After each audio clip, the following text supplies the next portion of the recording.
Subscribe our channel for more videos. Days of Our Lives spoilers. Bye bye Bad Gabi. Don't expect Gabi to learn from her mistakes on Days of Our Lives and turn over a new leaf after walking away scot-free from drugging Abigail and causing Julie's tumble down a flight of stairs. Bad Gabi is in Salem to stay, reports Camilla Bannis. Here's what happens, reveals Bannis. At the end of the day, we can't forget that there are two people involved with what happened to Gabi. Abigail and Stefan. Abigail has suffered. Abigail was put into Bayview, and Abigail dropped the charges against Gabi. She was the bigger person. But there's someone who still has to pay, adds Bannis, clearly referring to Tyler Christopher Stefan, the mastermind behind sending Gabi to jail for Andre's murder. Sure, Gabi already made Stefan think Charlotte was his daughter, only to yank the baby girl away from him. But, apparently, she'll have some more tricks up her sleeve as Stefan is set to become the main target in her next revenge plot. Maybe Stefan holding that blazing fire poker to her face inspired her. For Bannis, developing into Salem's devious bad girl has been a turn she's welcomed. I love it, smiles the actress. For me, it's been really fun to play the reverse role of what I had been doing my last 8 years on Days. You get a toolbox in your head, or at least I do, when you get a scene to play, continues Bannis. It's so interesting, because I feel I get more tools to play with when I'm portraying a bad girl or playing a situation where I get to manipulate or be a hypocrite, all these things that encompass negative things in the character. I love that. Most fans seem to enjoy the turn in Gabi, too.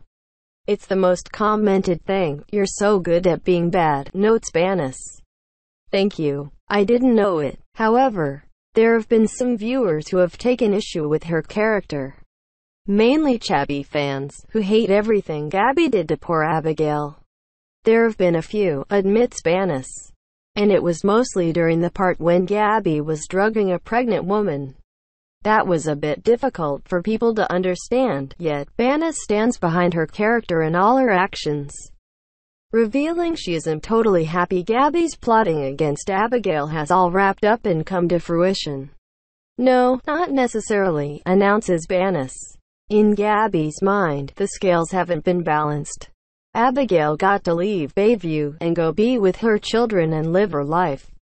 Gabi gets to be here and never gets to have children again.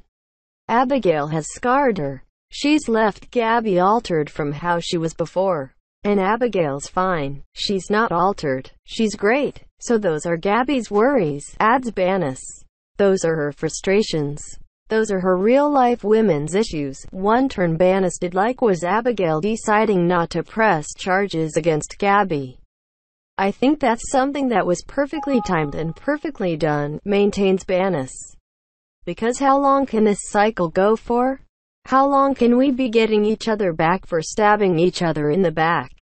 It's literally a never-ending cycle. It was nice for Ron Carlivati, Days head writer, to establish some sort of closure, at least with Abigail dropping the charges, but, of course, Stefan hasn't really done anything to make amends with Gabi. And he was the driving force behind everything that happened to her, which is why Gabi still owes him. Right now, there's a lot of judgment towards Gabi, a lot of resentment from other people. It's going to be a little bit of a dark time for her, says Bannis. Then, expect her to rise up and start plotting, bigger and better than ever.